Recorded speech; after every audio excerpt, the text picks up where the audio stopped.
buenas tardes, queridos hermanos, familia y amigos que nos acompañan hoy. Es un gozo poder saludarles. Damos gracias a Dios por permitirnos estar conectados a través de este canal para nuestro servicio de oración, agradecimientos y peticiones. Y nuestra iglesia tiene un agradecimiento muy especial hoy. Queremos darle gracias a Dios por la hermosa reunión que tuvimos este sábado pasado. Tuvimos nuestros servicios de escuela sabática y culto divino en el parque. Fue de gran bendición. Aún siguiendo las reglas y recomendaciones del Departamento de Salud, tuvimos la oportunidad de ver a muchos de nuestros hermanos y disfrutar de la comunión unos con otros y de un delicioso almuerzo después del servicio. Tenemos varios agradecimientos. Hermana Lucy Ramírez da gracias a Dios por su mamá, Abelina, que se está recuperando. Ella estuvo en el hospital, pero gracias a Dios está mucho mejor. También por su hermano Ernesto. Hemos recibido varias peticiones de oración y queremos recordarle que sigamos orando por todas nuestras familias, a nuestros amigos y también por las peticiones que aquí estamos presentando y también por las peticiones personales que Dios las conoce. Ahora quiero invitarles a que oremos.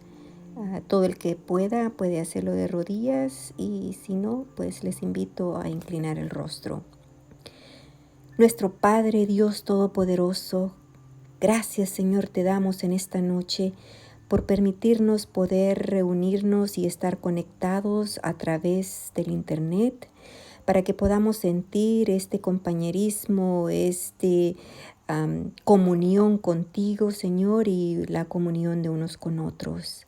Te damos gracias, Señor, por todo lo que has hecho posible para nosotros hasta hoy y venimos delante de tu presencia, Señor, con un corazón agradecido, también con un corazón, Señor, contrito, suplicándote perdón por nuestras faltas y poniendo delante de ti, Señor, todos nuestros agradecimientos y nuestras peticiones.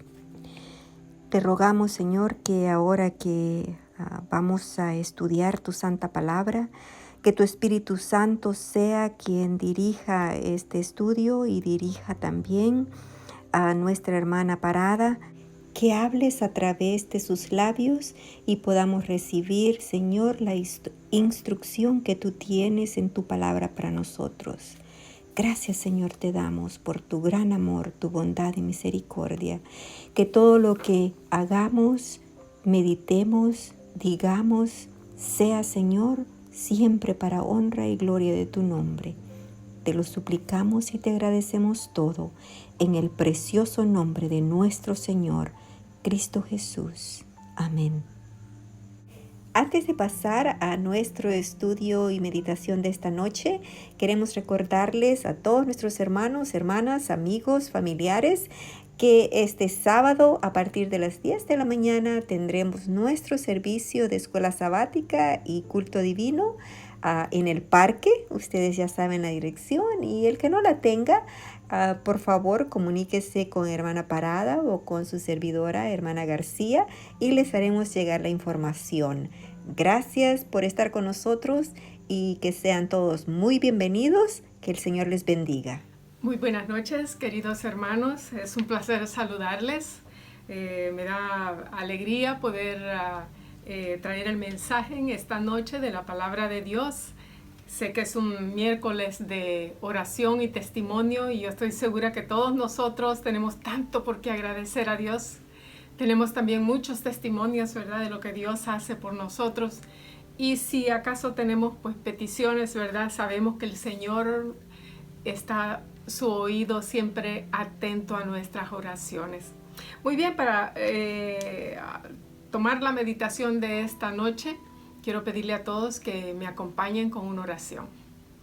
Nuestro bendito Padre que estás en el cielo, gracias Señor por esta semana, mitad de semana, que nos has dado tantas bendiciones y nos has cuidado. Gracias Señor por tus misericordias, por tu bondad. Te damos tanta gracias, Señor, ahora en este día de miércoles que hemos presentado nuestras peticiones, nuestros agradecimientos a ti Rogamos que tú los contestes de acuerdo a tu voluntad y al estudiar tu palabra en esta noche, Señor, que nos des tu Espíritu Santo para que podamos entender tu palabra y sea como un aliento en nuestro corazón y nos ayude a ser fieles a ti siempre. En el nombre de Jesús lo pedimos. Amén. Bueno, en esta tarde, esta noche, vamos a hablar un poquito acerca de las palabras de Jesús que encontramos en el Evangelio según San Mateo, en el capítulo 24, y los versículos, esa va a ser nuestra base para el mensaje de esta noche o de esta tarde. Mateo capítulo 24, versículos del 37 al 39. Y dice así: Mas como en los días de Noé, así será la venida del Hijo del Hombre. Como en los días antes del diluvio estaban comiendo y bebiendo, casándose y dándose en casamiento, hasta el día en que Noé entró en el arca. Y no entendieron hasta que vino el diluvio y se los llevó a todos.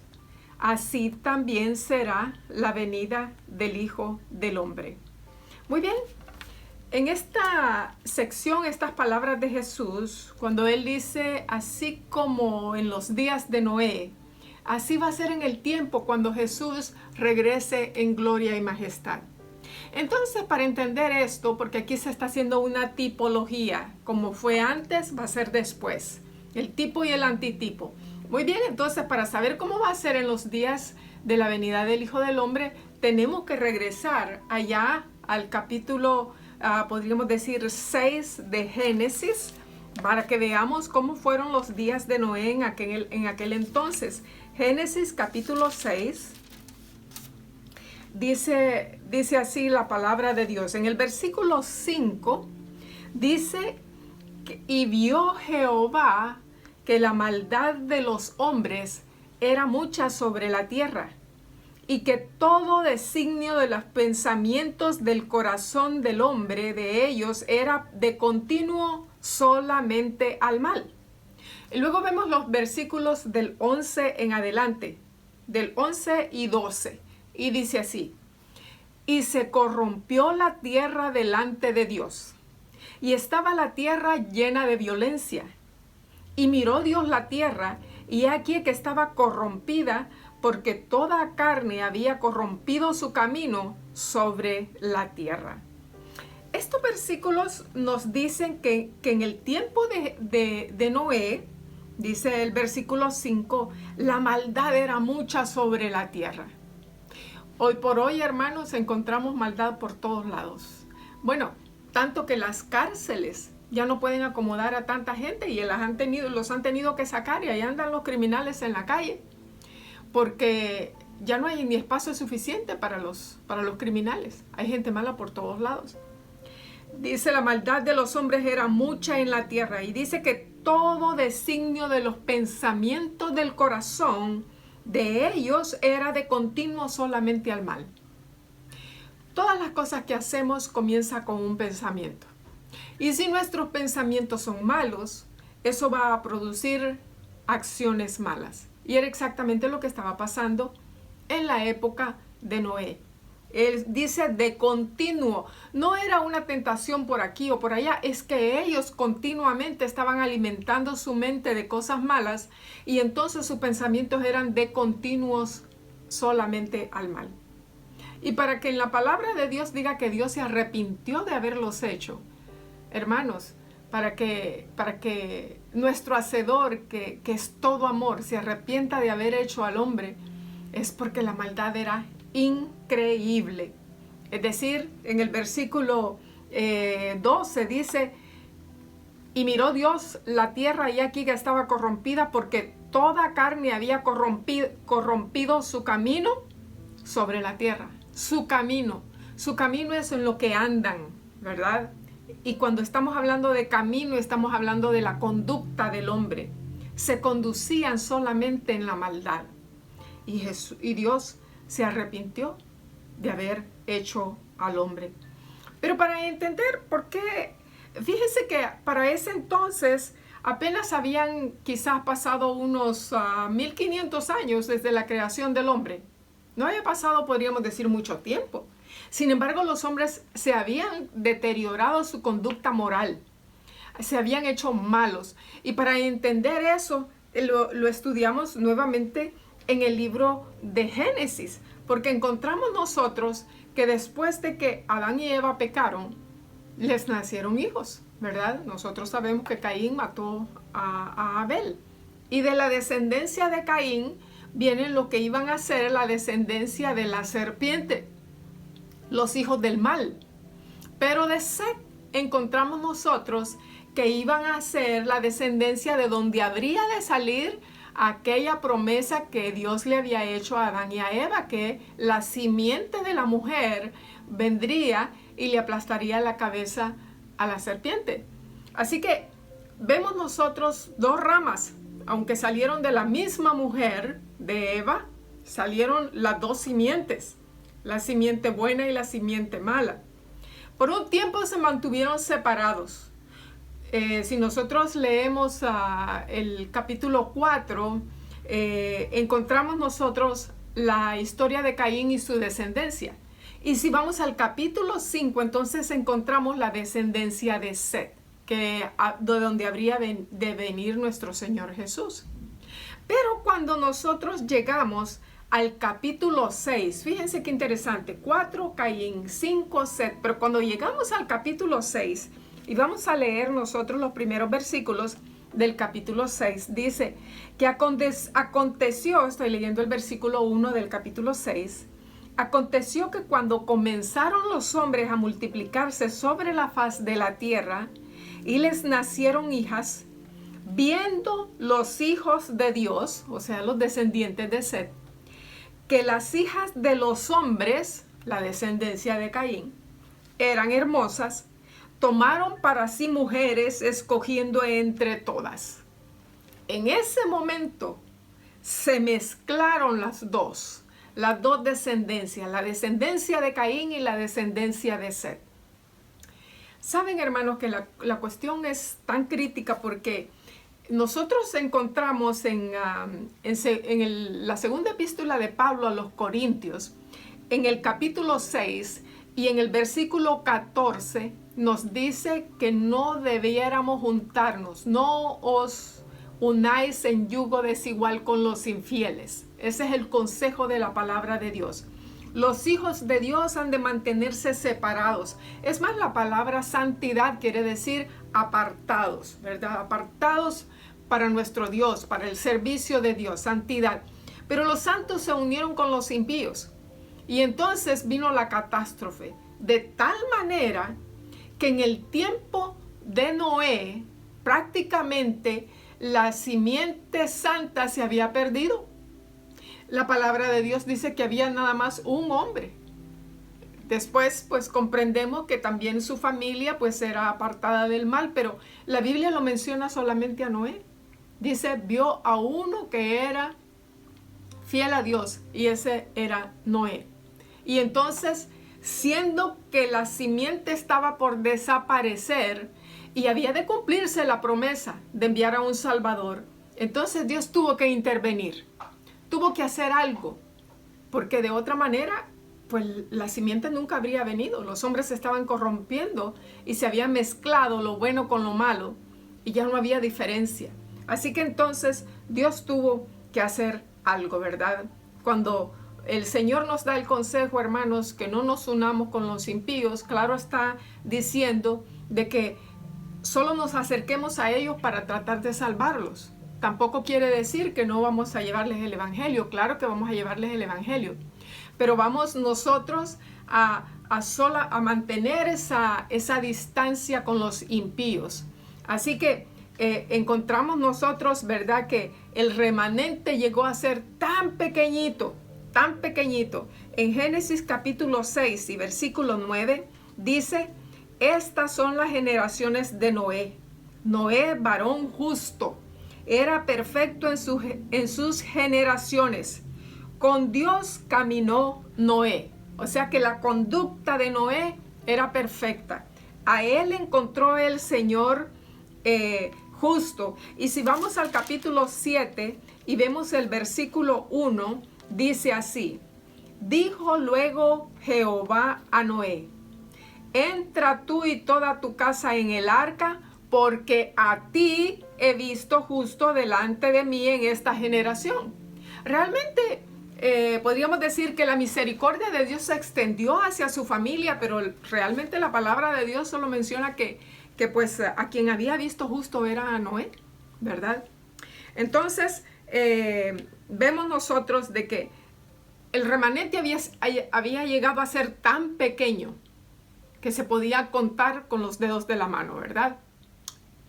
Saben, queridos hermanos, hay muchas personas que dicen, bueno, pero ¿por qué será que la mayoría están equivocados? Yo pienso que hay que estar con la mayoría porque entre más cabezas piensan, la gente cree que tiene la razón. Pero la palabra de Dios no nos enseña. Tal vez respecto de otras cosas, tal vez eso sea cierto, pero en lo que corresponde a la salvación del hombre, siempre ha sido la minoría el pueblo de Dios. Por eso se le llama el remanente. Así que Dios, antes de actuar, porque Él tenía que hacer algo, antes de actuar, Dios le va a dar una oportunidad más a esta generación depravada. Le va a dar una oportunidad, como siempre en su gran misericordia. Dios trata de salvar a todo el que quiera salvarse, pero no puede salvar al que no se quiere salvar. Así que entonces, ¿verdad? Dios le va a poner un límite a la existencia del hombre. Y si nosotros ahí en el capítulo 6, versículo 3, vemos que el Señor dice: y dijo Jehová: no contenderá mi espíritu con el hombre para siempre. ¿Ven ustedes esa palabra para siempre? Voy a tener gracia de ellos, le voy a dejar la gracia abierta por un poco de tiempo. Dice: no contenderá mi espíritu con el hombre para siempre, porque ciertamente él es carne, mas serán sus días 120 años. 120 años de misericordia que Dios iba a extender sobre los antediluvianos, ¿verdad? Y nosotros encontramos también en esta época que Dios está todavía dándonos su gracia, su misericordia, para que todos los que puedan entrar, entren hoy en día. Por eso Jesús hace un paralelo entre el tiempo de Noé y el tiempo de la venida de Jesús. Saben que Noé, un hombre muy especial, en primer lugar, porque creyó a Dios. En segundo lugar, su fe fue una fe activa. No dijo creo en Dios y ya, yo espero que venga el diluvio y me salvo yo solito. No, él fue un hombre que la palabra de Dios le llama pregonero de justicia. ¿Por qué no lo buscamos? En la segunda epístola de Pedro, segunda de Pedro, capítulo 2, en el versículo 5 dice así: y si no perdonó al mundo antiguo, sino que guardó a Noé, pregonero de justicia, con otras 7 personas, trayendo el diluvio sobre el mundo de los impíos. ¿Qué dice que fue Noé? Fue pregonero de justicia. Él entendió el plan de Dios. Él sabía que Dios iba a salvar a unos cuantos, a los que quisieran salvarse, y él empezó, mientras construía el arca, él estaba pregonando la palabra de Dios. 120 años. Yo a veces cuando doy estudios bíblicos y una persona me dice que se quiere bautizar, yo siento un gozo tan grande y una tristeza tan grande cuando alguien me dice, lo voy a pensar, lo dejamos para después, porque yo sé que esa es una trampa del diablo y que ese probablemente ese más tarde, a lo mejor nunca se llegue. Yo me puedo imaginar a Noé frustrado porque haber predicado 120 años y que ninguno, aparte de su familia, se haya convertido realmente, debe haber sido una frustración muy grande. Pero él fue obediente a Dios. y él predicó su palabra y se mantuvo predicando y haciéndoles un llamado a través, dándoles, enseñándoles, amonestándolos. Y por supuesto el pueblo se burlaba. En primer lugar porque el mensaje de él les parecía algo inverosímil, pues nunca había llovido, ¿verdad? Nunca había llovido. Nosotros entendemos pues que el mundo, cuando Dios comenzó a crear, solamente estaba cubierto de agua. Y cuando Dios empezó a crear, separó las aguas, puso agua arriba y puso agua debajo. Así que había podríamos decir, un sistema de irrigación bajo la tierra. Las raíces recibían humedad, pero también de arriba, como había una capa de agua sobre la tierra, entonces también bajaba, dice la palabra de Dios, como un rocío y regaba todas las plantas del campo. Se mantenía como era un clima estable, no teníamos extremos de frío ni extremos de calor, era podríamos decir, el efecto invernadero, como una especie del trópico, ¿verdad? Y pues cuando él predicaba que iba a venir un diluvio, pues la gente se burlaba de él, ¿verdad? Pero cuando nosotros vamos al capítulo 7, volvamos al capítulo 7 de Génesis, encontramos que a medida que él estaba construyendo, después de que pasó, que iban pasando los 120 años, entonces vemos nosotros que en el capítulo 7, el versículos 15 y 16, sucedió algo interesante cuando se estaba acercando la hora del diluvio. Vean ustedes, versículo 15. Vinieron pues con Noé al arca de 2 en 2 de toda carne que había en el que había espíritu de vida. Y los que vinieron, macho y hembra, de toda carne vinieron, como les había mandado Dios, y Jehová cerró la puerta. Estaba leyendo creo un par de semanas atrás, leyendo una sección del libro Historia de la Redención. Y ahí el espíritu de profecía nos revela que Dios envió ángeles a recoger todos los animales para que vinieran al arca. Así que ellos, obedientes, entraron al arca. Los hombres vieron esto y dijeron, qué interesante esto, pero no entendieron, porque así dice Mateo, que no entendieron hasta que el diluvio vino sobre ellos. Hermanos, a veces nosotros estamos viendo alrededor de nosotros cosas que están pasando. Miren, esta pandemia no es una cosa que debiéramos de tomar de manera liviana, porque podríamos decir, un poco razonable, si ustedes lo quieren poner así, que hay una enfermedad en algún lugar, pero una enfermedad que tiene repercusiones mundiales es para que nosotros pongamos atención.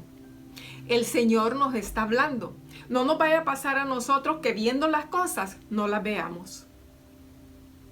Los antediluvianos vieron a todos los animales entrar al arca y no pensaron que lo que Noé les estaba predicando era cierto.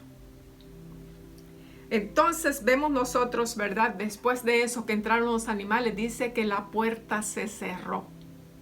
Hay un momento que Dios cierra la gracia y está por llegar ese momento a nosotros también, cuando la gracia se ha de cerrar. Yo le pido a Dios con todo el corazón por mi iglesia, por ustedes, hermanos, a quienes amo profundamente. Les tengo un cariño muy especial. Sueño con pasar la eternidad al lado de ustedes. Que nos gocemos y recordemos quizás cuando trabajábamos aquí para el Señor, cuando estemos ahí en la patria celestial. Hermanos, que no pasen desapercibidas estas cosas a nosotros, sino que nos preparemos para ese encuentro que hemos de tener con el Señor Jesús. La palabra de Dios nos dice que se cerró la puerta. Y dice, Jehová cerró la puerta. Y cuando Dios cierra algo, ya no se puede abrir. Y cuando Jesús salga del lugar santísimo, ya no hay más. Ya no hay más intercesión por el hombre. Ya no hay más perdón. Se acabó. En este momento, cuando la puerta se cerró, la puerta del arca de Noé, había quedado determinado el destino de cada hombre y de cada mujer, de cada niño, de cada anciano. Ya no había vuelta atrás. Bueno, después de eso dice, y fue el diluvio 40 días sobre la tierra, y las aguas crecieron, alzaron el arca y se elevó sobre la tierra. Esa agua que había sido separada por Dios, una abajo y otra arriba, se rompieron, dice en otro lugar, la fuente de las aguas. Y esa agua que estaba por arriba empezó a caer en cataratas, hermanos, pero en cataratas gigantescas. Yo me recuerdo a principios del año 2008, tuve que hacer un viaje de negocios a Canadá y tenía que pasar precisamente en la frontera de Canadá y Estados Unidos, a donde están las cataratas del Niágara. Y saben, desde el hotel de donde yo estaba, que estaba enfrente de las cataratas, se oía el retumbar de esas cataratas gigantescas. Una cantidad de agua cayendo constantemente. En otra ocasión, en el año 2013, estuve visitando el parque de Yellowstone. Y ahí hay una catarata, en una sección que se llama el Gran Cañón. Hay una catarata que uno llega tan cerca a ella. Literalmente yo les puedo decir, hermanos, a mí el corazón me palpitaba.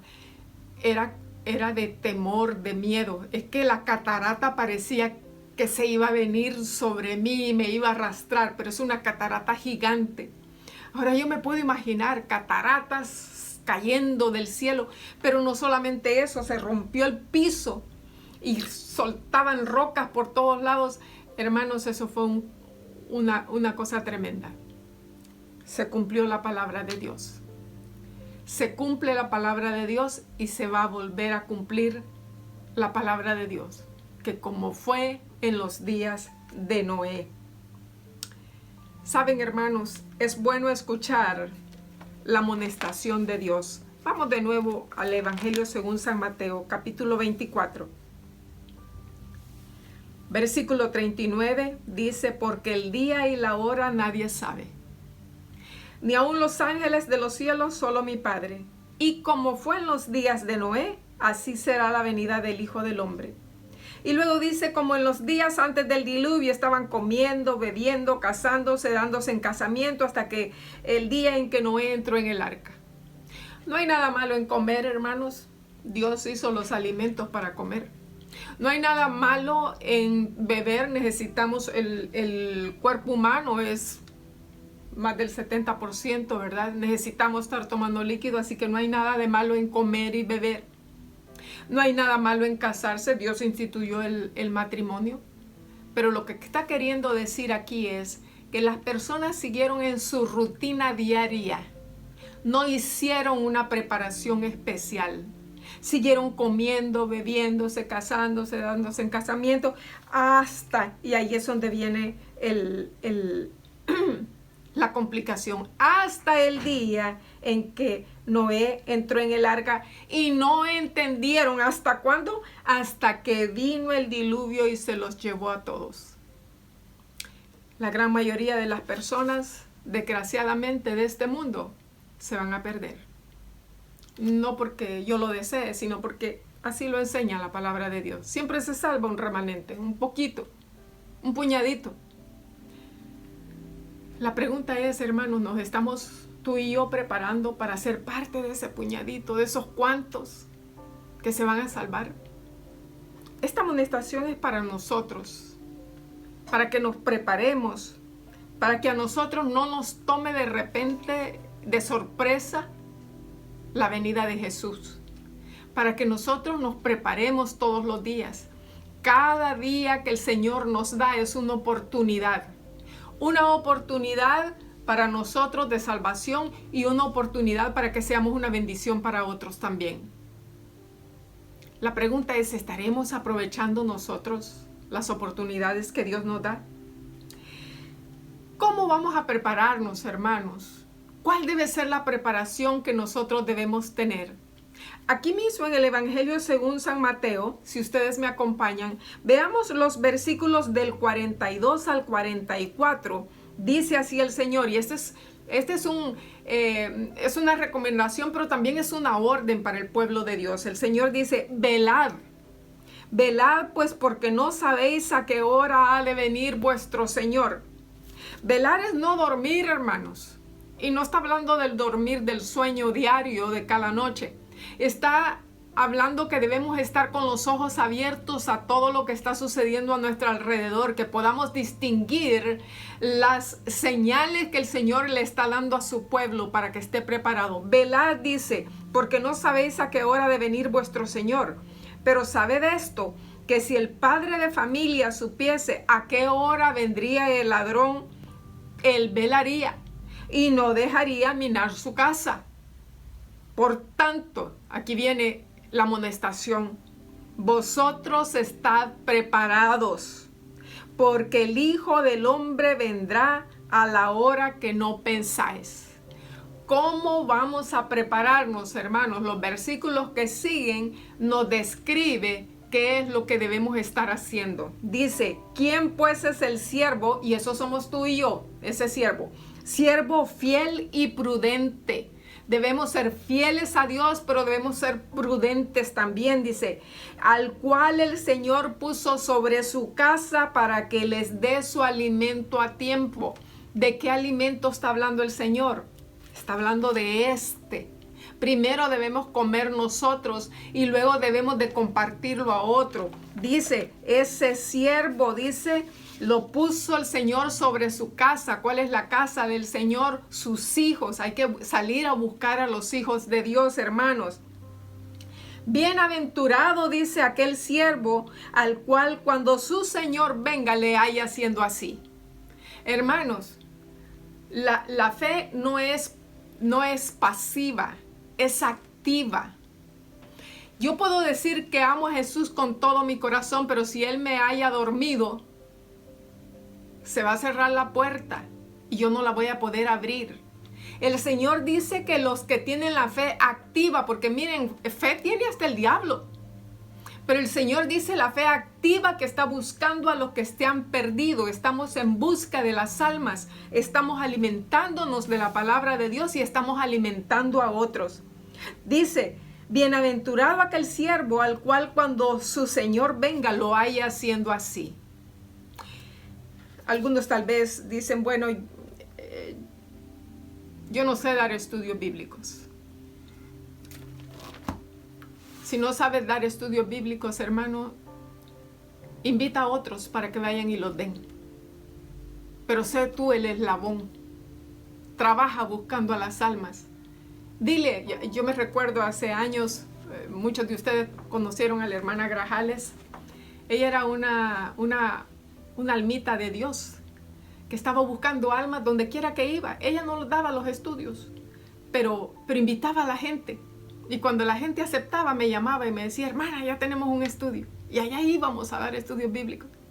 Y así he conocido personas, varias personas, ¿verdad? A las cuales Dios ha usado para que puedan entregar su corazón a Dios. La última almita que se bautizó fue nuestra hermana Vanessa. Angélica no dio los estudios, pero ella la invitó y la emocionó y se bautizó. Nuestra hermana Sandra se bautizó también. Otro producto de las invitaciones de nuestra hermana Angélica. Y cada ser humano, la gran mayoría de personas que han entregado su corazón a Jesús, es porque alguien invitó, porque alguien habló, porque alguien dio testimonio. Hermanos, el Señor nos llama a estar atentos, a velar, a tener una fe activa, porque este mundo se está acabando. Este mundo va a llegar a su fin muy pronto. Y que cuando Jesús regrese, hermano, nos encuentre ocupados en sus asuntos, se deleite, le seamos de placer que diga yo me complazco en este hijo mío, en esta hija mía, porque estamos haciendo la obra de Dios. Querido hermano, querida hermana, quiero dejar contigo este pensamiento antes de retirarnos esta noche al descanso.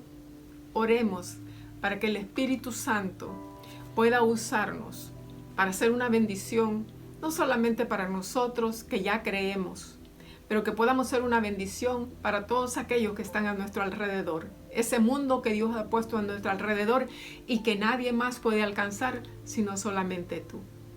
Que el Señor nos bendiga en esta noche, hermanos. Voy a rogarles a todos ustedes para cerrar, que podamos inclinar nuestro rostro y hagamos una oración.